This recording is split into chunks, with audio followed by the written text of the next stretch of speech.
Welcome to Biology My Passion. I am Soumya Harikrishna. We have been dealing with the chapter Biotechnology and its applications. Today, we are going to deal with the molecular diagnosis tools available in the field of biotechnology. So, we know that whenever we are having a disease, we come to know about the disease once the symptoms start appear. So, during that time, doctors may prescribe to go for some diagnostic tests. The conventional diagnostic tools are the analysis of our blood or serum or our urine analysis or sometimes stool analysis or phlegm analysis. All this will give us an idea about the disease or the presence of certain pathogens. But certain diseases are there, they may not show any symptom at the earlier stages. For example, AIDS or cancer. For such diseases, the correct diagnosis is very important, or early detection is very significant in the effectiveness of the treatment, or at least we can prevent it from spreading to other persons, for example in the case of AIDS. So nowadays we are using certain tools like rDNA technology or polymerase chain reaction PCR or ELISA test to diagnose these diseases at a very early stage, even before they start showing the symptoms, so that effective treatment can be possible. Symptoms will appear only when their number increases to a large extent, but by the time the chance of treatment may be less. So in such a situation, PCR helps us to amplify the nucleic acid or the genetic material of the infectious agent so that we can detect their presence very early, even when their number is very less in our body. For example, real-time PCR is used in medical field. What is real-time PCR? We are aware of PCR, polymerase chain reaction, for amplifying DNA. Real-time PCR is a type of PCR where we can accurately or at a higher, faster rate determine a particular genetic material. Maybe it is a mutated cancer gene, or a bacteria or a virus, DNA or RNA of these pathogens. And it also helps us to quantify or count the number of DNA and RNA present in real time. So it is better in medical field. So nowadays we are employing this technique in suspected AIDS patient to detect the presence of HIV, even when their number is very small. Or cancer is due to mutated genes. Once we amplify their gene with PCR, we can go for another technique called autoradiography to detect the presence of mutated genes. Autoradiography is very useful in the early detection of cancer. What is autoradiography? It is just an imaging technique using X-ray photography. So first what we have to do is, we have to isolate the sample to be imaged. It can be done both the ways. Medically they do either in vivo, means within the body, or in vitro in the lab. So we are talking about in vitro in the lab situation, where we isolate the sample to detect. That means it can be a DNA, RNA, protein or lipid.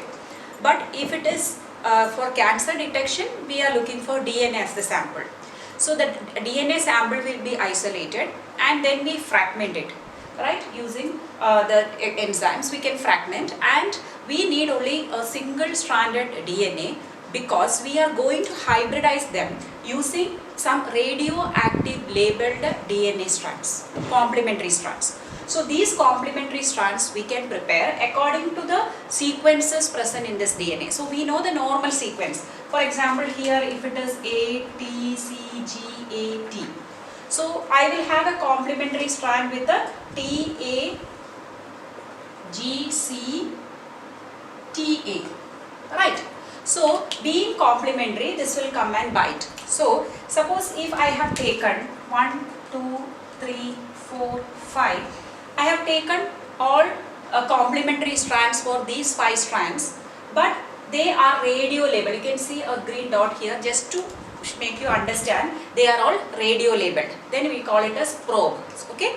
Now we allow them to hybridize. So once they hybridize, what happens? They will come and bind. So the first one, due to complementarity, will come and bind here. Second one will bind here. Everywhere the possibility is based on the complementarity rule.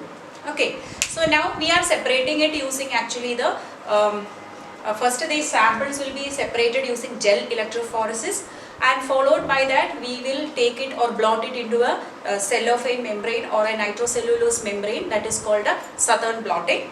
After Southern blotting, we are hybridizing it with the probe, radioactive probe. So wherever the complementarity exists, these radio labeled probes will come and hybridize. But you can see that here it is not binding, because we have made complementary strands based on the normal sequences. Suppose, imagine if this has undergone mutation, this particular DNA strand has undergone a mutation, a change. Now this original complementary strand won't be able to attach with this because they are now not complementary. So suppose I am taking 5. Now what I do is, from the nitrocellulose membrane we take them onto an X-ray photographic plate and we develop it as a photograph. So in the photograph I will get only 4 pictures. I am missing 1. This is missing. So if there is 1 not appearing, what does that mean? That means that is mutated. So if there is a mutated gene, it can be an indication that the patient is susceptible to cancer. So this is how autoradiography works.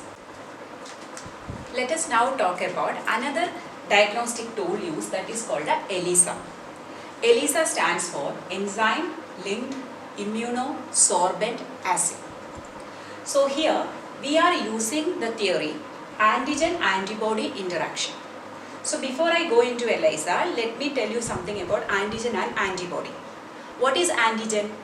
Antigen, the word itself means antigen, antibody generating. So anything that can trigger the production of any antibody are called antigens.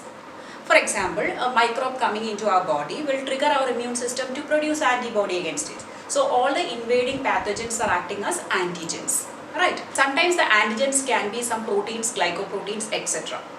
So our body will produce antibody only when antigen is present, or our body is exposed to antigen, only our antibody will be produced. Suppose if you are seeing a patient's blood or a serum has got antibody for HIV. What does that mean? He is already infected with HIV, otherwise his immune system would not have made antibody for HIV. Or I am seeing a particular person's body is having antibody for chickenpox virus. What do I understand from that? He is already infected with chickenpox, or he had chickenpox in his life. So that antibody is remaining in his blood for the rest of his life. Understood? So this is antigen-antibody interaction. So by detecting the presence of a particular antibody, we know that a particular antigen is present or that infectious agent is present. That is what's called a ELISA, Enzyme Linked Immunosorbent Assay. So here we are using microtiter plates having multi-wells. Many wells are there. Wells means small depressions, and these microtiter plates have already give antigen to it, an immobilized antigen. Antigen won't be able to move, they will be stuck to the bottom of the well.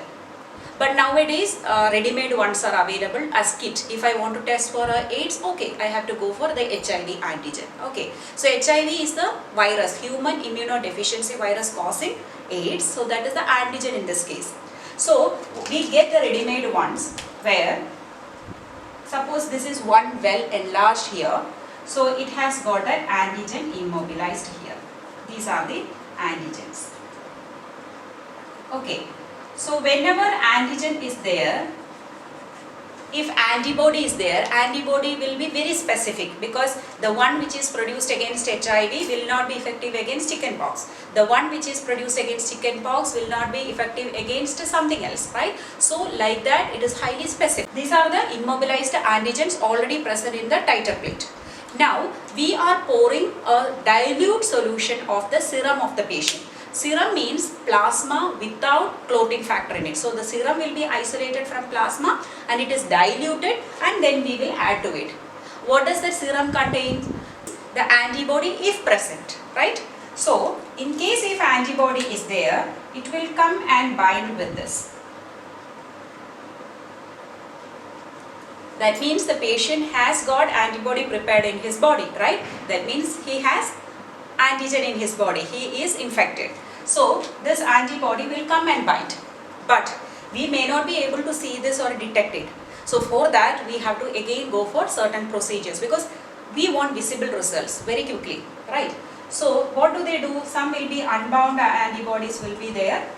Now we will wash off this. Just wash this plate so that all the unwanted or unbound antibodies will be removed. Now we give another animal antibody which is against our antibody. So which can come and bind with this antibody. Another antibody I am giving. That will also come and bind here. Okay. But these antibodies are conjugated with certain enzymes. Now again we wash off. We remove the unbound antibodies here.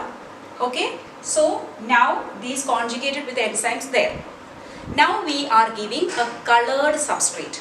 Means a substrate which has some color on it. So that will come and bind with this enzyme.